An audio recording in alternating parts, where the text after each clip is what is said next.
Carolyn from Glass Eyes Online, and I'm here today with Pam Duthie.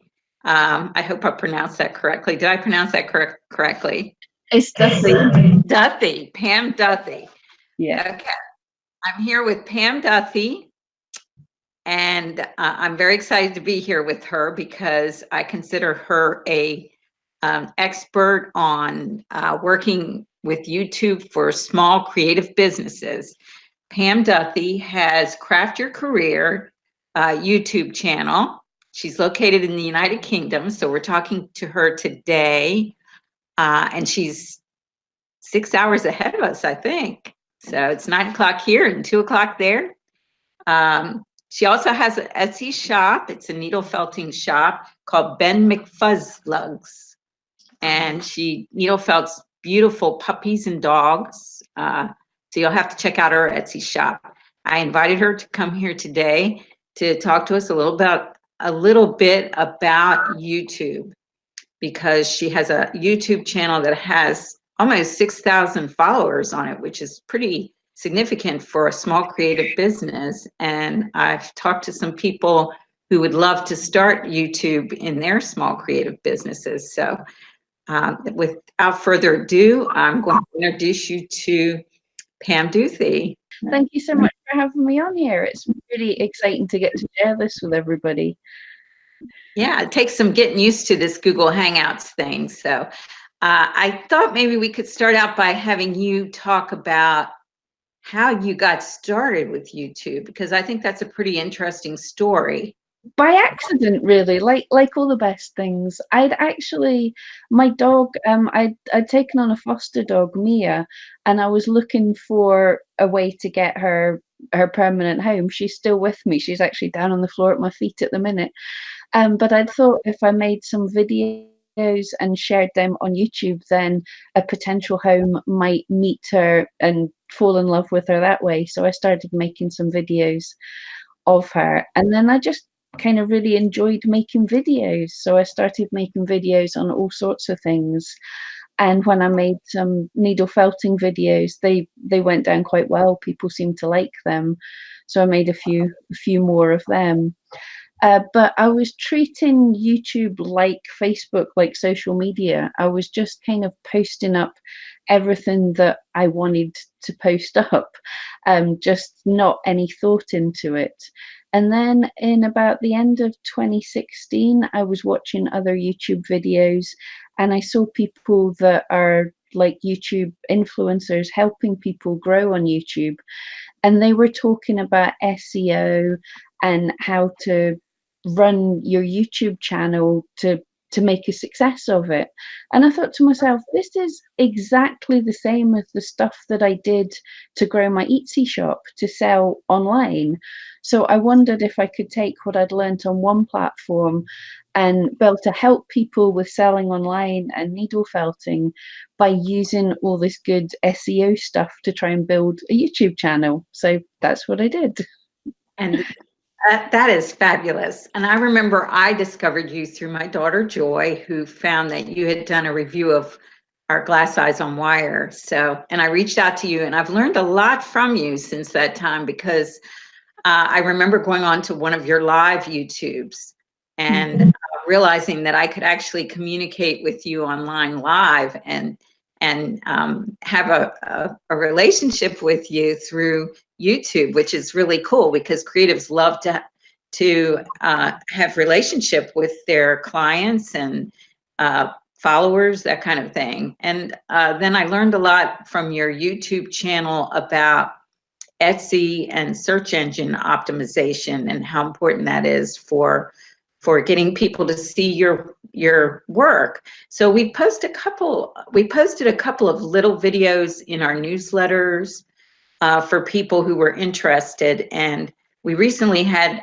some of our followers and customers say, I'd really like to start a YouTube channel for doing some creative marketing. So I'd really like to get from you 3 suggestions maybe for what you think people should do if they're trying to get started.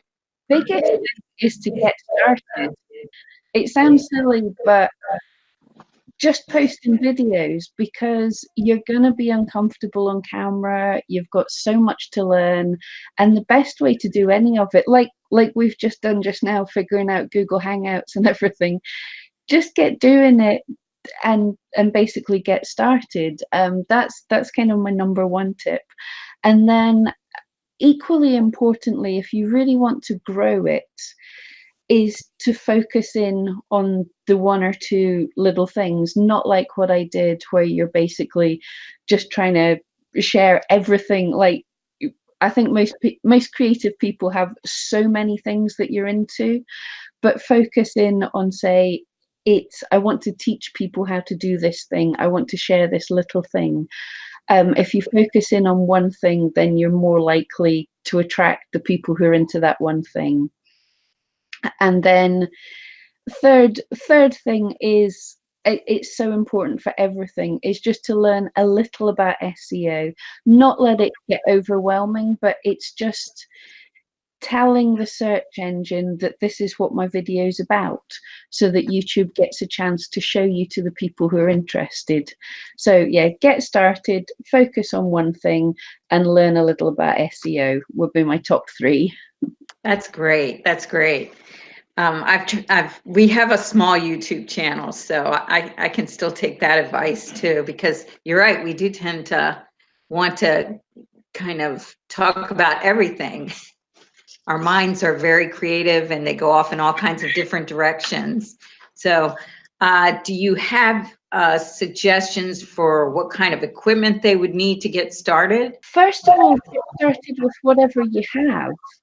I started with a really old camera and then built up to getting other things, but most of us have a fantastic bit of kit already. Your mobile phone, these are so powerful now. I mean, I just updated my camera about a year ago, and this is the cheapest thing I could get on my contract, but it still records in 4K video.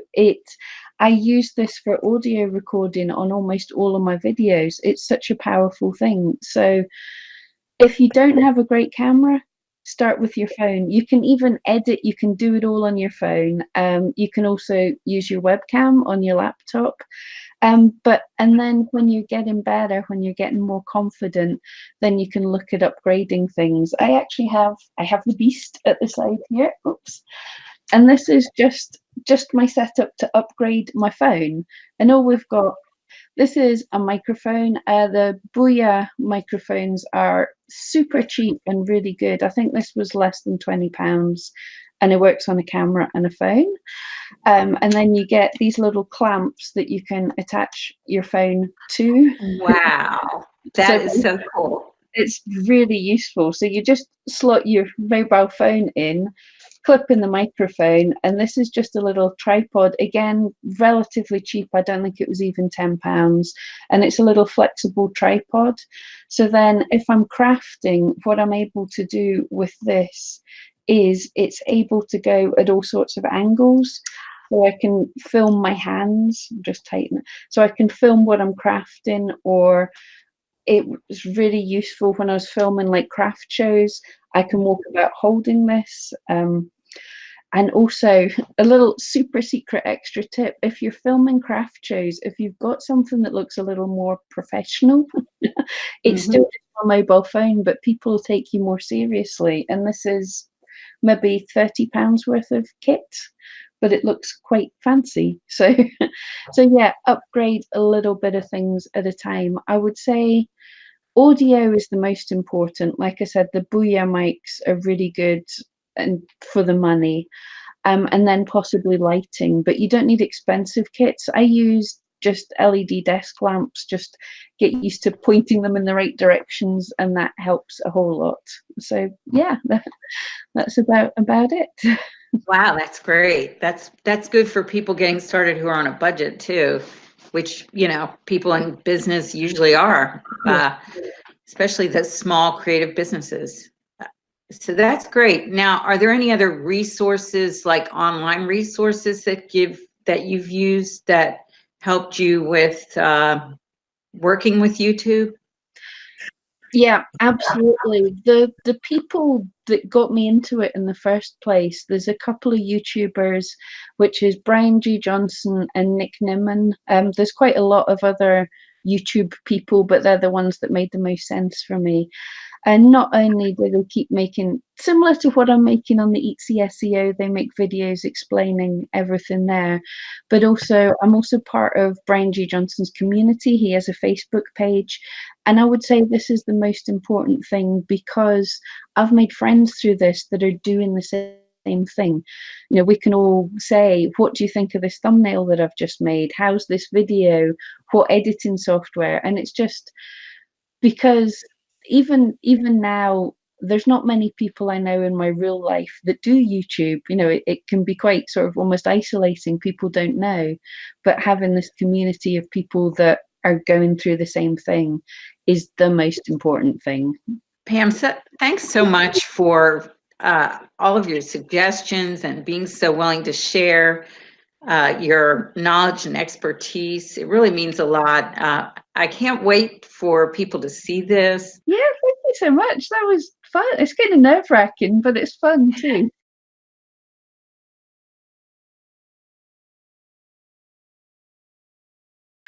You know, I noticed when you were talking on the screen and that you were looking straight at the camera.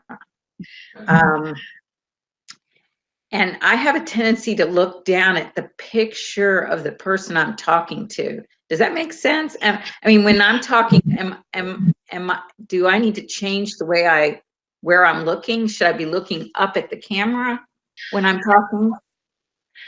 Not necessarily for interviews because you're talking to me. So it's just a habit that I've tried to work on, and it's weird, but it is very much. And I'm glad you noticed. But yeah, You do a great job. You do. You really do a great. Let me try this. You really do a great job. I noticed that you were talking to me, yeah. and I'm not sure I was talking to you when I was asking questions. I thought I was talking to you. I was looking at your picture, but I guess maybe it doesn't show up that I was talking to you. No, you did fine, and your camera's not massively far away. It's just if you are when you're recording videos, it's an important thing that can be that can be a tricky thing for sure. I don't have my main camera with me, but it has the flip up screen. But I'm lucky that the screen only flips up like maybe an inch because I'm watching my own face. I'm not watching. So it probably when you're watching my main videos, it looks like I'm talking to your forehead rather than because you need some like we're humans, we like something to look at, and that Eyes. it's a cold dead eye you're talking to rather than seeing your face, which is much Well, I thought you did a great job, and I'm glad I remembered to ask you. So I really should try to look at the camera because the people are looking at the camera, right? exactly. Well, if you look at the camera, like I'm looking at my camera just now, which feels more of a connection on your end, whereas I'm looking at you just now, which for me feels better. I can see. Yes, exactly. Yeah. You know, some of those little nuances, you know, you just don't think about that stuff until you actually encounter it. So I learned something again today from you. Thank you so much.